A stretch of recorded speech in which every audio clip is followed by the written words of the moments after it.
আওয়ামী লীগকে বাদ দেওয়া হয়েছে, জাতীয় পার্টিকে বাদ দেওয়া হয়েছে।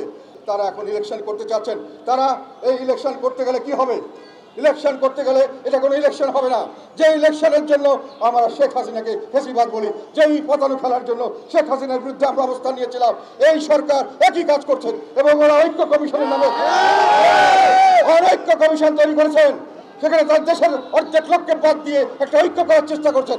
এইটা একটা আমি মনে করি বড় ধরনের ষড়যন্ত্র, দেশের বিরুদ্ধে, দেশকে ধ্বংস করার ষড়যন্ত্র। এই ষড়যন্ত্রের অংশীদার তাদেরকে আমি হুঁশিয়ার করে দিতে চাই। দেশের মানুষ এগুলোকে ক্ষমা করবে না। আপনারা যা মনে করছেন তা হবে না। শেখ হাসিনার মতো লোক সমস্ত বিশ্বের সমস্ত বড় বড় শক্তি তাকে সমর্থন দিয়েছিল, সমস্ত সংস্থা এবং যত ধরনের ইনস্টিটিউশন আছে প্রতিষ্ঠানকে নিজের কব্জা করে উনি রাখতে পারে নাই। বাংলাদেশের মানুষ তাদেরকে লাঠি দিয়ে ফেলে দিয়েছে এবং বাংলাদেশের মানুষ 2 মিনিট লাগবে না। আমাদেরকে বাদ দেওয়া হচ্ছে, আওয়ামী লীগকে বাদ। আমি এটার কারণটা আপনাদের বলতে চাই। তারা আওয়ামী লীগের, আমি যেটা বললাম, থার্ড পার্টি হলো জাতীয় পার্টি। ইলেকশনের রেজাল্টের দিক দিয়ে ফোর্থ পার্টি হলো জামাত ইসলাম। এখন প্রশ্ন হলো, আওয়ামী লীগকে বাদ দিয়েছি, এখন যদি মানুষে মনে করে যেটা প্রচার করছে অন্যান্য দলরা, অনেক সময় বিশেষ করে জামাত ইসলাম প্রচার করছে কি যে আওয়ামী লীগের এক এপিট আর ওপিট হলো বিএনপি। এটা প্রচার করার অর্থ হলো আওয়ামী লীগের এপি এক।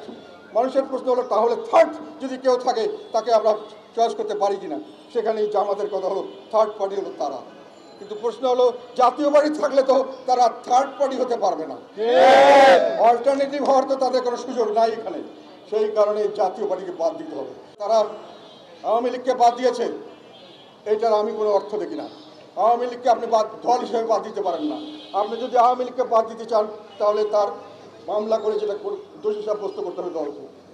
তার আগে আপনার যেটা লোক যারা খারাপ করেছে তাকে বাদ দিতে পারেন। দলকে কীভাবে বাদ দেওয়া যায় বিচার ছাড়া, একটু অ্যাডমিনিস্ট্রেটিভ অর্ডারে এগুলো করা হচ্ছে এবং তার বিরুদ্ধে বললে তাদেরকে আমাদেরকে নানান রকম ভয়ভীতি দেখানো হচ্ছে। আরেকটা কথা হলো, আমরা এখন যেটা দেখছি সেখানে কোনো প্রেসের কোনো স্বাধীনতা নাই। প্রেসের মানুষ, আমি 2টা আর্টিকেল লিখেছিলাম, আমার 2টা আর্টিকেল ছাপতে কেউ সাহস করছেন না, তারা ভয় করছেন। তাহলে এই ভয়ভীতি, এবং আমরা যখনই কথা বলি, আমি কালকেই আমার নামে মামলা দেওয়া হচ্ছে, আমার এবং আমার বাড়ির বিভিন্ন লোককে মামলা দিয়ে বিভিন্নভাবে আটক করা হচ্ছে। আমাদের কোনো দোষ কোনোখানে তারা খুঁজে পায়নি, জায়ের জোরে নির্যাতন করা হচ্ছে এবং সেখানে তাদের বিরুদ্ধে কথা বললে সেখানে মামলা দিয়ে নির্যাতন করা হচ্ছে। তাহলে নির্যাতন তো আমরা সবসময় ভোগ করেছি, আগেও ভোগ করেছি, এখনও ভোগ করছি। এই নির্বাচনে আমাদের এই নির্যাতনে আমরা কোনোদিন পিছুপা হই নাই। আমরা দেশের জনগণের পাশে আছি, দেশের জনগণের পাশে থাকবো ইনশাল্লাহ। ইনশাল্লাহ আমাদেরকে যতইভাবে যেভাবে চেষ্টা করা হোক, আমরা আমাদেরকে কোনো দোষ বের করতে পারবে না। এই সংগ্রামের সময়, এই যে আমরা এই আন্দোলন, জুলাই আন্দোলনের 1 তারিখ থেকে শুরু করে প্রতিদিন আন্দোলনের শেষ পর্যন্ত আমরা প্রতিদিন এই আন্দোলনের সঙ্গে ছিলাম এবং এইটার একটা প্রমাণ আমরা বিভিন্নভাবে, আমার কথা নয়, প্রেসে যেটা উঠেছে, টেলিভিশনে দেখেছে, এগুলো আমরা দেখেছি। যে আমাদেরকে কীভাবে বলেন, যারা বলেন তারা অনেক আওয়ামী লীগের ছিলেন এবং আওয়ামী লীগের ছাত্রলীগের ছিলেন, তারাই ছিলেন ফ্যাসিস্ট। তারা এখন বলছে যে আমরা নাকি ফ্যাসিস্টের দর্শক, তারা ফ্যাসিস্ট। এবং তারা এক সময় এক গ্রুপ নিচ্ছেন। তারা কোনো সময় ছাত্রলীগের হেলমেট বাহিনী, কোনো সময় তারা সমন্বয়ক, কোনো সময় তারা জাতীয় ছাত্র শিবির, এনসিপি, যাই হোক, কখনো চাঁদাবাজ। আমরা বলতাম শেখ হাসিনার সময় খালের কিনারায় সে উনি রেখে দিয়ে গেছে, আর এখন বলছি বর্তমান সরকার খালের থেকে, আমাদের কিনারা থেকে খালের মধ্যে ফেলে দিয়েছে। এখন দেশ নিচের দিকে পড়ছে।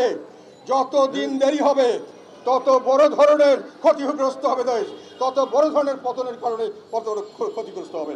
এই জন্য আমাদের আহ্বান, বর্তমান তত্ত্বাবধায়ক সরকার, বর্তমান অন্তর্বর্তীকালীন সরকারের কাছে আমাদের আবেদন, আপনারা নিরপেক্ষ নন এবং আপনারা কতটুকু সক্ষম এই ব্যাপারেও দেশবাসী বুঝে গেছে।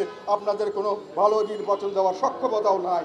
কাজেই আপনারা চলে যান, একটা তত্ত্বাবধায়ক সরকারকে দেন যে সম্পূর্ণ নিরপেক্ষভাবে নির্বাচন পরিচালনা করবে এবং সবাইকে সমান সুযোগ দেবে, যাতে করে দেশে একটা রাজনৈতিক স্থিতিশীলতা আসে।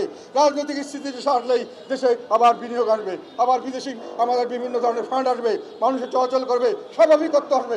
এখন কোনো ব্যবসায়ী কোনোখানে বিদেশ থেকে এখানে আসছে না, আমাদের দেশের লোককে কোথাও যেতে দেওয়া হচ্ছে না। আমরা একটা দোজখের মধ্যে বসবাস করছি।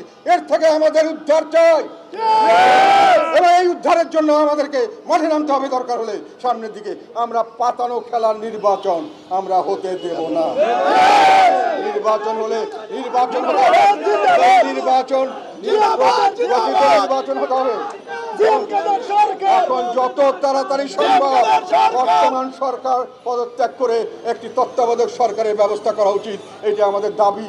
এবং তাকে আমরা বলবো প্রশাসন এবং সর্বক্ষেত্রে সবার সঙ্গে সেইভাবে বন্দোবস্ত করে আপনারা এমন বন্দোবস্ত নেন যেটার থেকে সাধারণভাবে একটা সঠিক অ্যাডমিনিস্ট্রেশন, সম্পূর্ণ নিউট্রাল অ্যাডমিনিস্ট্রেশন আন্ডারে আমরা ইলেকশন করতে পারবো, যেখানে সত্যিকার অর্থে দেশের সকল মানুষ সুখী হবে, তারা এই নির্বাচন নিয়ে সন্তুষ্ট হবে।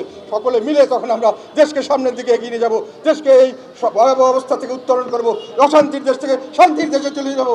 আমরা আজকের দুর্বল দেশ থেকে, আমরা দুর্ভিক্ষপীড়িত দেশ থেকে আমরা একটা সচ্ছল দেশে পরিণত হবো ইনশাআল্লাহ।